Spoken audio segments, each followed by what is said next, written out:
O partner, meron ditong open letter no mula kay Manong Chavit Singson. Oh. Ito. Kasi Kanina maulit lang ang yan. kasaysayan daw, sabi, di ba? Kanina Open lang letter. yan. Kanina lang po. Oo, Mukhang- Open letter mula para kay General Romeo Bronner. Aha. Basahin lang natin, medyo may kahabaan to ng konti. Kaya lang dahil sulat to, hindi natin pwedeng paikliin. Putulin, kailangan basahin lahat. Open letter. Dear General Romeo Bronner Jr., I write this letter not as a political figure, but as Filipino who have lived through wars, coups, assassinations, dictatorships, betrayals, and revolutions. I have buried friends, seen presidents rise and fall, face real enemies, and watch our nation collapse more than once, not because of foreign forces, but because good men choose silence. They have stood in the middle of history more times that I can account, and I know the smell of dying nation. General Sir, I smell it again. This time the enemy is not foreign. This time the enemy is inside our own home. You speak about China, about Taiwan, about war scenarios, about preparing conflicts far beyond our shores. But how can we prepare for battles out there when we are losing the most important battle here at home? Our nation is collapsing not because of foreign aggression, but because corruption has eaten us from the inside. Tell me, General, how can China be problem when it is not China is stealing billions of our national budget? China did not mastermind the flood control anomaly. China did not craft illegal insertions. China did not cause the peso to crash, the economy to bleed, or investors to flee. Let us stop fooling ourselves. The cancer is not the West Philippine Sea. The cancer is sitting comfortably in air-conditioned offices, smiling at cameras while draining the country dry. General, sir, as Chief of Staff of the Armed Forces, hold billions in intelligence funds. Billions. Are we supposed to believe that with all the intelligence money, you do not know what is happening? General, even the tricycle driver knows what is happening in our country. It is corruption. It is massive corruption. Escapes your radar. It can only mean two things. The AFP is being blinded or it is being ordered to close their eyes. Neither is acceptable. Neither is forgivable to the Filipino people. And this is what Filipinos cannot understand. Why are you protecting thieves? Why are you lending dignity, your uniform, your honor to people who betray the nation every single day? General, you know exactly who they are. Yet the institution meant to defend the republic is being used to defend the corrupt.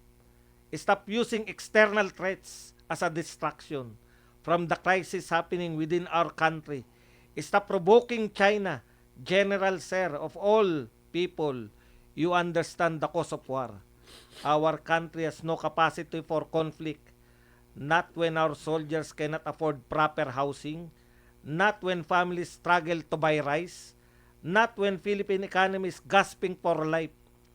China is not our enemy. Our enemy is the corrupt officials of our country. Look at our people. Listen to their sufferings. The peso is at its weakest, touching 60 pesos to $1. Foreign direct investment have collapsed to the lowest levels in more than decades. Jobs have disappeared. Food prices crushed the poor. Fuel is at record high. Public debt has exploded. Our country now owes more than 17 trillion pesos and we are paying 2 trillion yearly in debt payments. For sure, our economy cannot survive under this government. Foreign investment is very low and cannot balance our economy. Hope is fading. This is not China's doing. This is the consequence of greed and incompetence. To the uniformed men and women of this nation, you are being used. You are being given crumbs while others take billions. That small staggered salary increase was not help. It was a distraction. For 3 years, they will keep you tied with staggered 15% increase, 5% a year until his term is over. Released in small doses to control your loyalty. You are being tied like dogs instead of being honored as the nation's defender. Worse, reports now say that some ranking officials were given cash not to help them, but to silence them. Money to keep them from acting, from speaking, from standing up. This is an insult to your uniform, your oath, and your dignity. You must show the nation that the armed forces cannot be fooled, brought, or manipulated. I challenge every good citizen, including the police and military, alike to come out and stand for our country. Stand and declare that you will not tolerate graft and corruption, not to fight the government but to fight the corruption that is killing our country. Give your uniform a new purpose, a purpose far greater than small pay increase meant to pacify you. Rally behind the truth, rally behind the people, because your voice, when united, is stronger than any politicians. And if you continue to stay silent, then that silence speaks loudly. It means you accept the corruption. General Bronner, history is knocking on your door. One day, long after this administration is gone, your grandchildren and the history books will ask, where did the Chief of Staff stand when the nation was drowning in corruption? Did he protect the Filipino people, or did he protect the corrupt politicians who betrayed them? At a time like this, your role becomes critical. I'm not asking you to violate the Constitution. I'm asking you to remove the president. What I ask is far simpler and far braver. Announce your stand against graft and corruption in a public place. Because today, silence is no longer neutral. Silence is taking sides. Silence is protecting the wrong people. Silence is betrayal. And if you stay silent, history will judge you harshly. The Filipino people will arrive at only one conclusion, that you became part of the corruption and that you sold the very country you swore to protect. Once again, to the uniformed men and women of this nation, do not let your silence bury our nation we both love. Luis Chavit Singson. Palakpakan natin, partner. Kinilabutan ako, partner. Palakpakan din natin si Badong. Ang galing ng speech. Ang galing ng letter na to. Parang declamation piece, partner. Partner Bisdak, ano masasabi mo dyan? Ipaglaban ng Pilipinas. Ang galing ng mensahe Tusay. ni Manong Chavit Singson eh. Makibaka, huwag matakot. Iyan kasi nga alam nyo, tayong mga Pilipino, masyado tayong matiisin eh. Nadala ko, partner. Kaya nga Nadala ko ng emosyon ko, Emosyon, no? partner. Grabe yung piece na yun. Siguro nung pagkamatiisin nating mga Pilipino, dapat wag na nating dalhin sa mga panahong ito, partner. Sobra na, partner eh. Correct. Grabe na nangyayari sa bansang ito. Hindi naman tayo mga tanga siguro, no? Kahit mga balot vendors, alam nila yan. Mga nagtitinda ng mga taho, alam nila yan, na harap-harapan yung corruption, partner. Kung tayong mga Pilipino, magkahati-hati tayo. Magkaroon pa rin ng division. Wala pong patutunguhan ang ating ipinaglalaban na dapat managot ang lahat ng mga kurakot na naglilima sa kaban ng bayan. Tandaan nyo, partner, trilyon-trilyon ang pinag-uusapan natin, partner. Kaya nga nagugulat ako dito sa mga kagaya ni Father Flavie, di ba, partner? Nag-file ng impeachment laban kay Vice President Inday Sara, ang pinag-uusapan 125 million. Pero ang sabi ng COA, unmodified opinion, walang corruption. Hindi partner, kaso ang pinail nila. Hindi pa impeachment. yung nakaraan partner. Nakaraan impeachment nag-file. Tapos ginamit rin nila ngayon sa ombudsman Ayun. na 125 million. Ang question ko dito partner, pag patuloy po tayo magpapaloko sa mga ganito, itong mensahe ni Chavit Singson, walang kabuluhan ito eh. Kasi magkahati-hati tayo eh. Bakit hindi mo sampahan ng impeachment itong si Bongbong Marcos na trilyon ang pinag-uusapan? Inagalit ka nga sa 25 million, di ba? Granting na ikaw ay galit dito sa 125 million. Tika, hindi ka ba galit dito sa trilyon, partner? Correct. Kasi ako sa akin itong si Manong Chavit Singson, kilala ito sa buong mundo, partner, hindi lang sa Pilipinas, partner. Na ito ay business tycoon, partner, magaling na politician, kingmaker nga ang tawag sa kanya, partner eh, the kingmaker eh. Siguro para sa akin, kahit papaano makaka-influence po ito si Manong Chavit, partner. Hindi lang sa mga ordinaryong Filipino, hindi lang sa mga negosyante, pati sa mga politiko, partner. Tsaka masarap yung palugaw niya, partner, pag may rally. Oo. Partner, binabas pa, partner, no? Binabas pa siya, binabas pa partner. yun? Binabas siya, partner. Nagpapakain na ngayong tao, binabas pa. Alam mo sinong nagbabas, partner? Sino, partner? Ayan, mga komunista, partner. Partner Dan. Ako gusto kong bigyan ng diin yung sinabi po ni Manong Chavit. Ang ganda nung sinabi niya, una, ang sabi niya, China is not our enemy. Hindi ang China ang ating kalaban dito.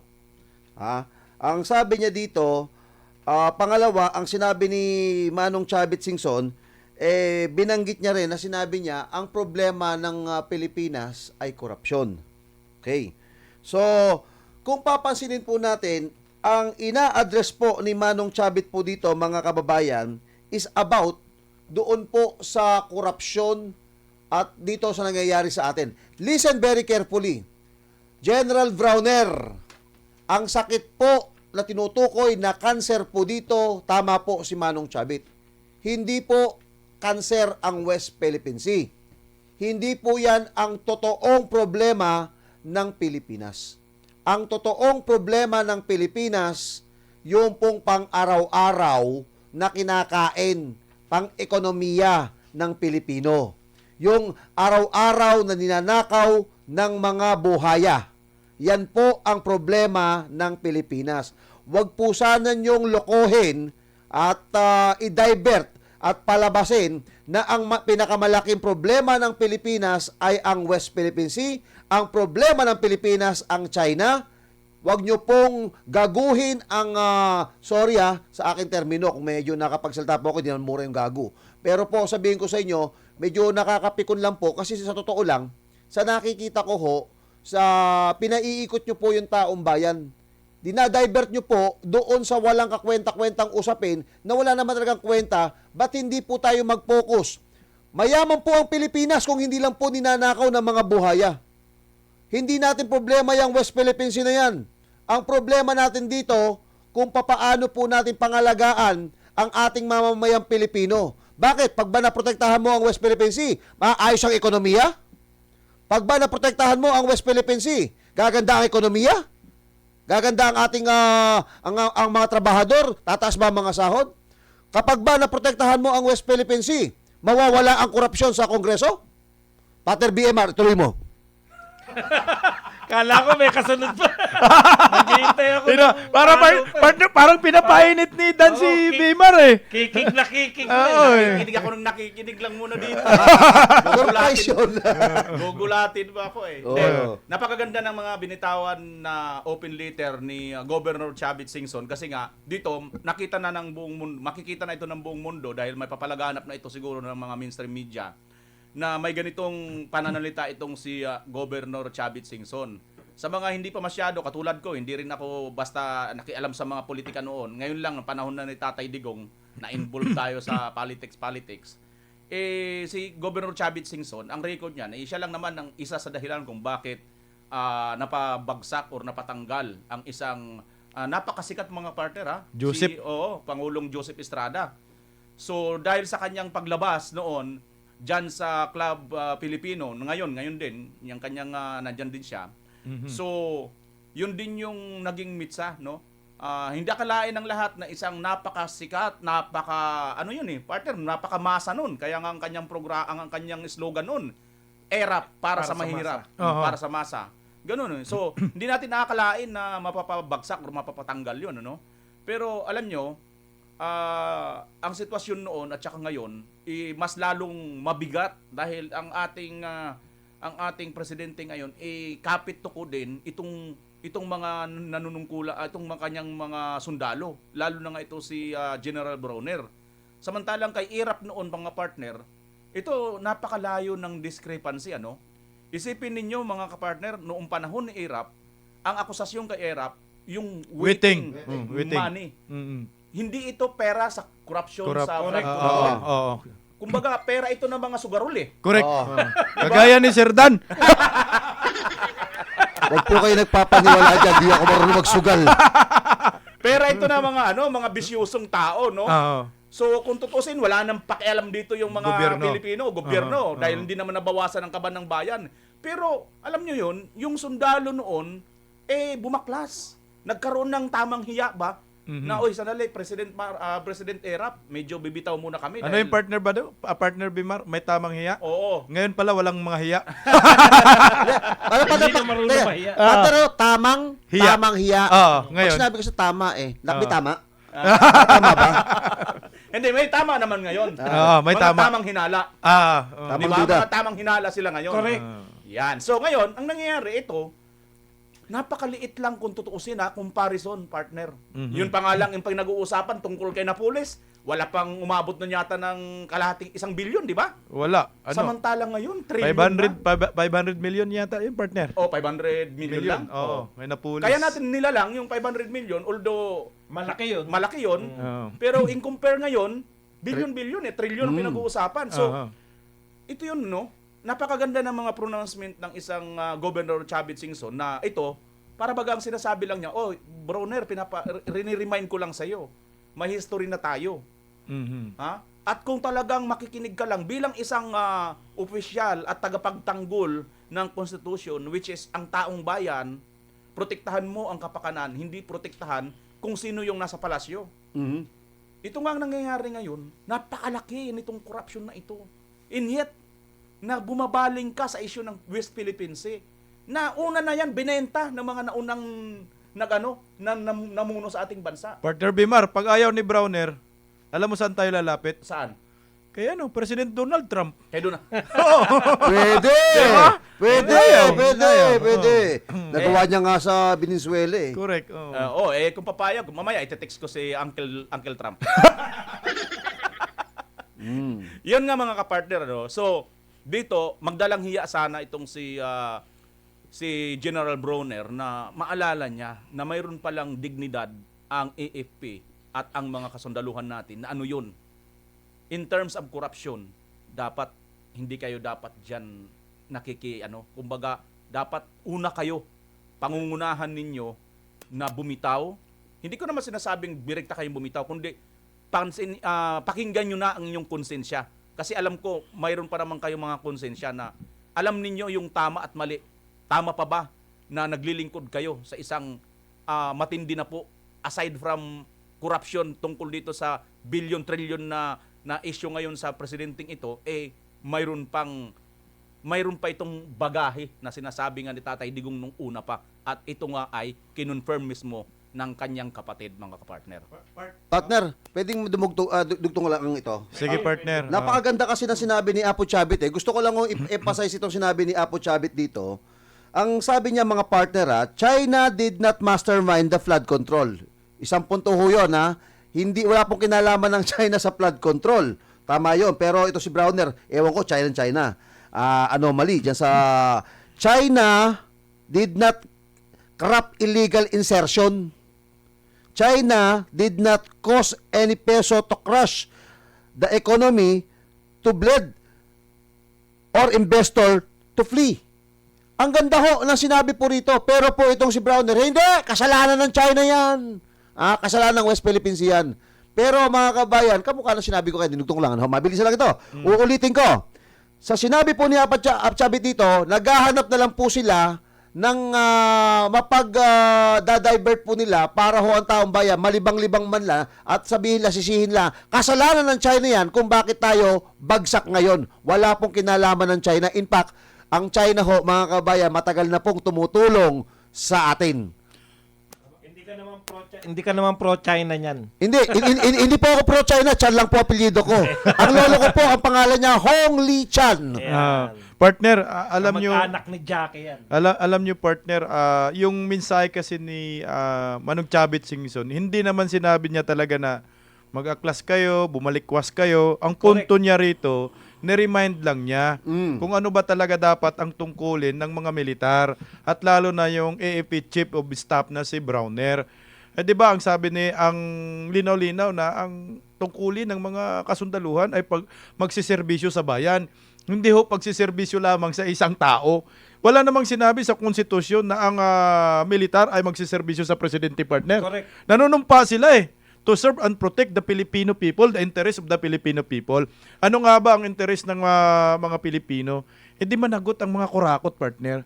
Paano ka magsiserbisyo sa bayan kung yung korupsyon sa ating bansa, hinahayaan mo lamang na ang sabi nga ho ni Manong Chavit Singson, ang sabi ni Manong Chavit Singson dito, partner, even the tricycle driver knows what happening in our country, it is corruption, partner.